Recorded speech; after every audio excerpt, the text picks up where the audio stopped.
Salam alaikum, salut à tous. Oui, l'insulte, l'accusation, c'est pire que l'arme atomique d'antisémite, c'est pire que l'arme nucléaire. Pourquoi? Parce que, alors on pourrait essentialiser, penser que c'est qu'en France, non. Regardez dans les autres démocraties, aux États-Unis, tout ça, etc. Dans les pays un peu occidentaux, il y a toujours ce chantage là-dessus.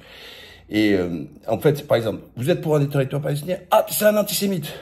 Tu dis, t'es antisémite. Ils l'ont tellement galvaudé, ils l'ont tellement insinué qu'ils ont même perdu même l'essence même.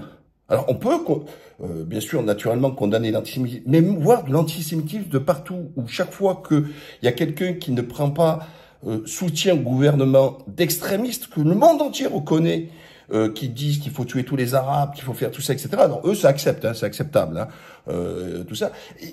Et donc on vous traite d'antisémite. Regardez en France, ils sont tous tétanisés. Regardez, aujourd'hui, on voit Macron faire son discours pour les franco-israéliens tués le 7 octobre, et dit c'est le plus gros attaque antisémite. Mais qu'est-ce que vient faire l'antisémitisme là-dessus, putain de merde? Mais qu'est-ce que ça vient foutre là-dedans? Le Hamas qui a attaqué, sa revendication, c'est pas mort aux Juifs. C'est stop à l'occupation et libère les territoires occupés. Mais c'est une guerre de décolonisation. Ça n'a rien à voir avec l'antisémitisme. Si c'était viser des Juifs pour des Juifs, et d'ailleurs, il n'y a pas que des Juifs qui ont été tués dans ces attaques, d'accord? Je rappelle qu'en Israël, il y a des Juifs, il y a des chrétiens, il y a des musulmans, et il y a beaucoup d'athées. Il suffit de voir Tel Aviv, etc. Donc, toujours ce mot-là. Et on voit dans les médias, alors, on nous appelle démocratie, mais éclat de rire total. Il n'y a pas d'opposants. C'est-à-dire que c'est tous au même son. C'est-à-dire qu'ils ont tous les mêmes mots. Ils ont tous les mêmes postures. Regardez rien que sur les mensonges. Ils disent tous, on l'a vu encore Truchot sur RMC, tout ça, ils mentent tous. Et allez vérifier sur Google ce que je vous dis. Les médias anglo-saxons l'ont repris suite à Time Israël et Haaretz, qui sont des journaux israéliens, qui disent qu'il n'y a pas eu de femmes éventrées, que de bébés. Il n'y a pas de preuves. Tout ça, ça a été comment vous dire, c'est une machinerie qui a été inventée, d'accord, etc. Et aujourd'hui, ils n'en ont pas les preuves. Il n'y a rien qui transpire là-dessus. Celle qui s'occupait de récupérer les corps, c'est une association. Elle vient d'être épinglée, qu'ils avaient menti. Et ils ont pu récupérer des dizaines de millions de subventions.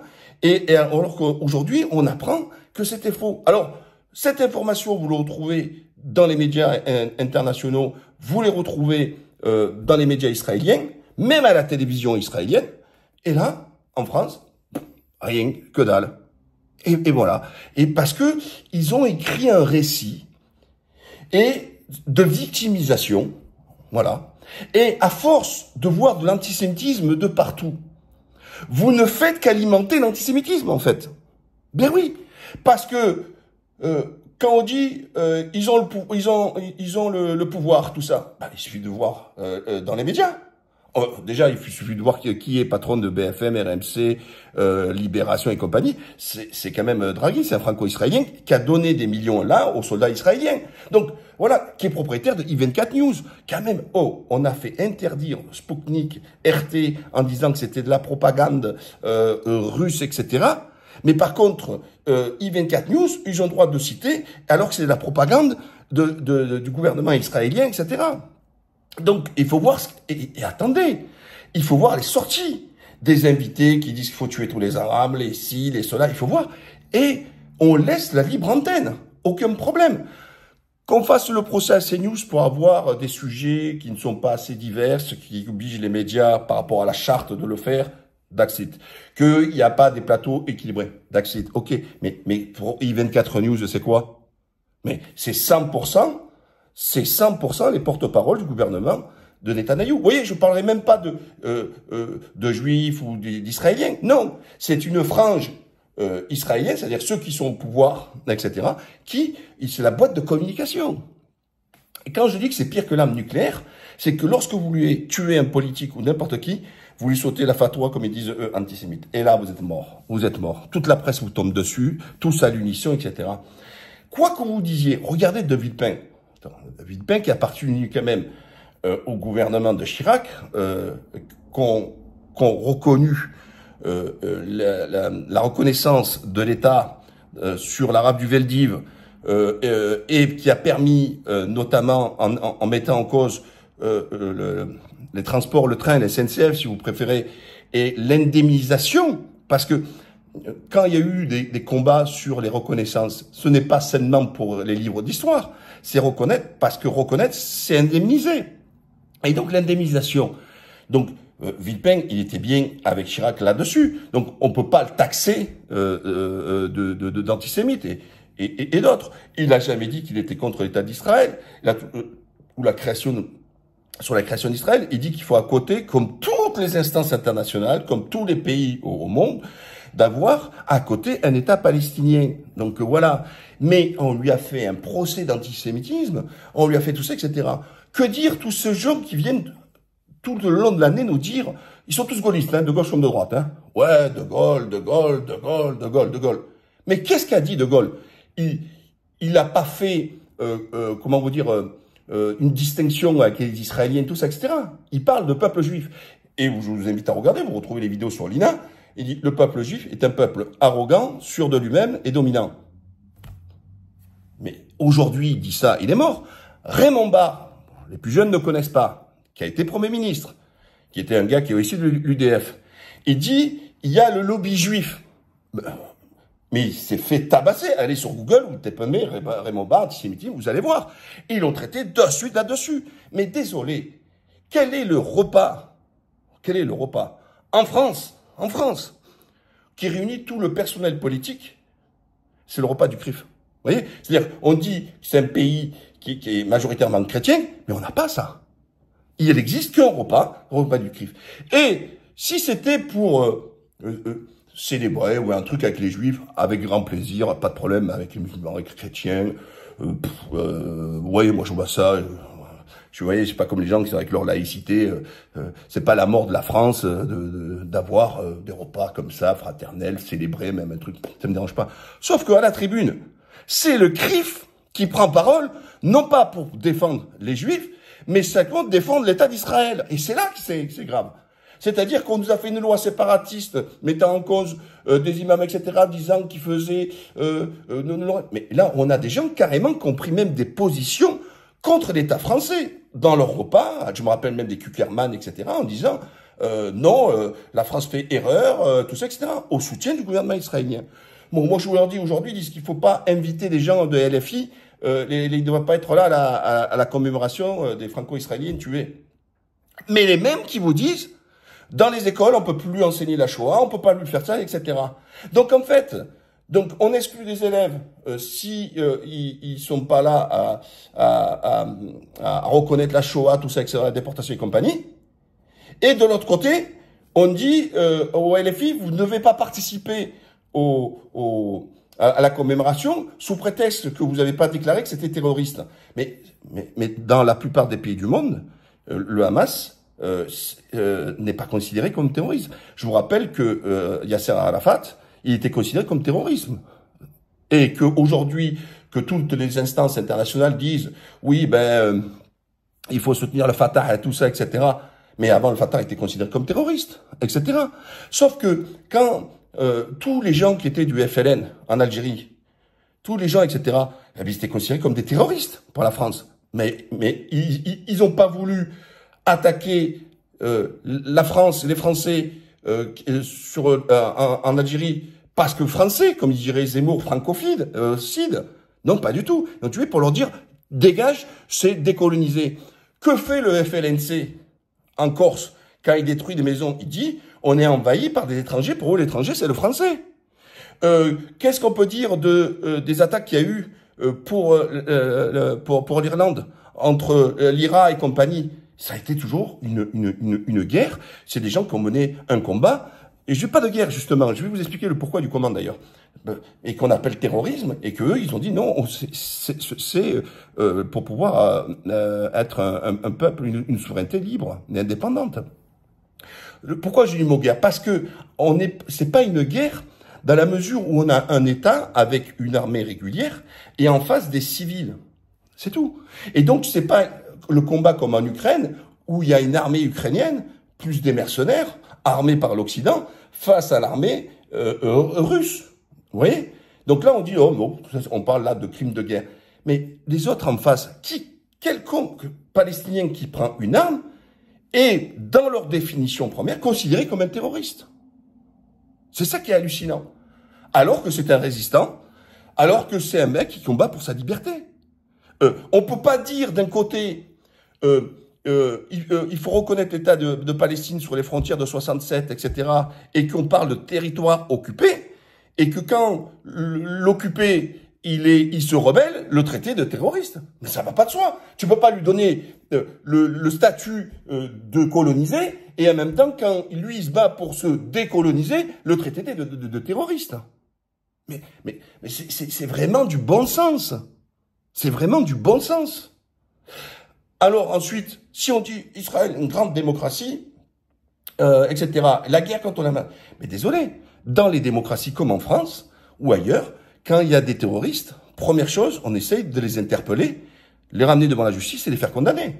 Alors, beaucoup sont morts, les armes au poing, ils les ont tués. Oui, ils ont pas voulu les tuer parce que terroristes, donc ils n'auront pas fait le procès là-dessus, ils ont tiré dans le cadre d'un échange et de tir. Et quand ils ont pu interpeller, comme ça arrive régulièrement, ils les interpellent, ils mettent la justice. Ils ont dit il faut les tuer.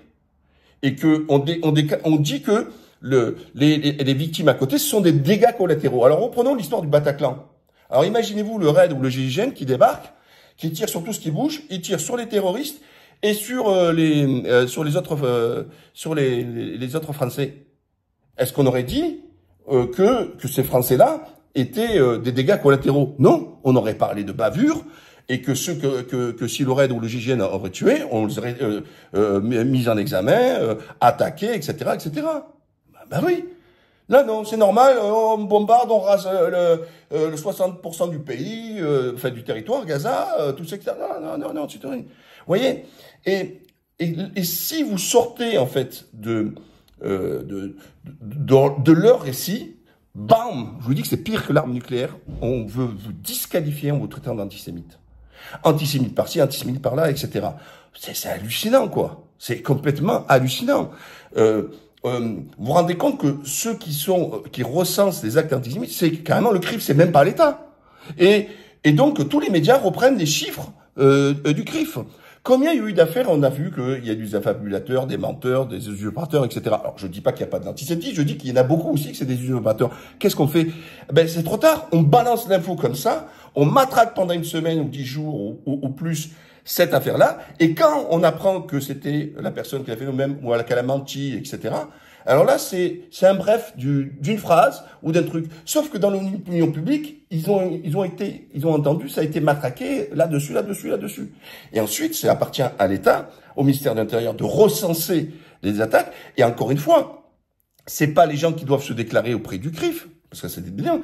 Il faut attendre les décisions de justice qui, eux, que seule la justice puisse déclarer qu'une personne elle est coupable ou que c'est un acte antisémite. Ah là non, c'est eux. C'est-à-dire que même le CRIF, c'est au-dessus de la justice. C'est-à-dire que pour tous les Français lambda, ou même les étrangers, ce qui ressort, c'est les décisions de justice. En France, ce qui compte, c'est les décisions du CRIF. Quand le CRIF ou les autres SIONA vous disent « vous êtes antisémite », tous les médias, à l'unisson, doivent vous dire « vous êtes antisémite ».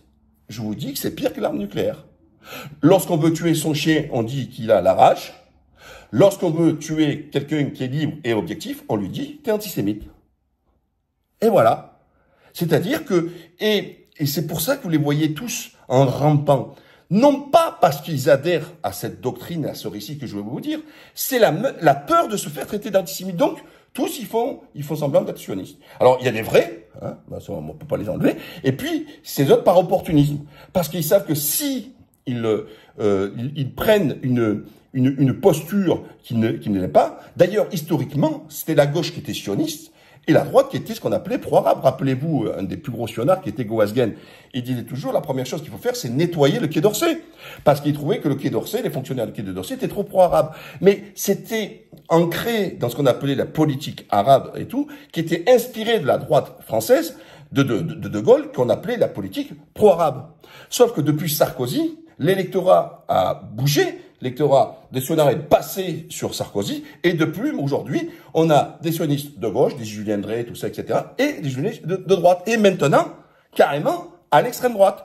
C'est pour ça qu'on les voit très fébriles, de la compréhension, ce que vous voulez. On voit chez les Reconquêtes, chez Zemmour, alors lui, c'est un sioniste de première qui fait croire toujours aimer la France, que son ennemi, ce sont les musulmans, mais pourquoi? Mais il faut être débile pour croire qu'il défend les intérêts des Français. C'est une posture pour faire détester les Français de confession musulmane, et il vous dit toujours, eux, ce sont des Français de papier. Mais ceux que tu viens de célébrer, là, c'est des Français de papier qui partent en Israël faire l'armée israélienne. Hein, on a vu à l'époque même Klasfeld. Klasfeld n'a pas l'armée en France, il a fait l'armée en Israël en disant je viens défendre mon pays. Alors là, pas de débat sur la double nationalité, pas de débat qui va faire son armée en Israël, pas de débat qu'on a des milliers de Français qui sont partis combattre aux côtés d'Israël pour en plus tuer du Palestinien. Et là, aucun débat. Ce sont des bons Français. Là, on dit des franco-israéliens. Vous voyez? On a interviewé des personnes qui prennent l'état, je parlais même pas le français. Franco-israélien de papier, parce que même le français, Chalgoumi parle mieux le français qu'eux. Ils le parlent même pas, ils sont même pas francophones. Mais ça, je n'en veux pas, c'est le droit.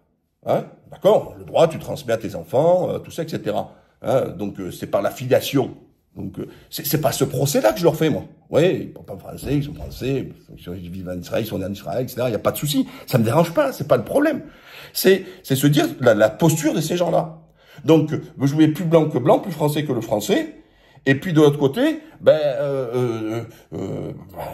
plutôt israélien. Voilà. Alors, bien sûr, dans ce que je viens de vous dire là, peu de gens vont partager, peu de gens parce que, en fait, ça marche. Hein, ça crée la diarrhée.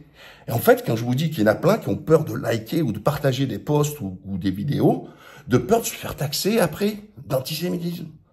Il y a des gens qui me disent, mais Mourad, t'as pas peur? Mais peur de quoi? Moi, j'ai peur de Dieu, moi. J'ai pas peur de trucs. Je vous rappelle que moi, je m'étais fait virer des RMC d'ailleurs, etc., pour avoir défendu des Français de confession musulmane, d'accord? Et de pas être sur la ligne sionarde. Sinon, j'aurais été comme si j'avais été un béni oui, j'aurais été comme tous les autres, putain, hein, à la sauce Rachida Dati et d'autres. Voilà. N'oubliez pas, partagez, likez et à bientôt, Inch'Allah.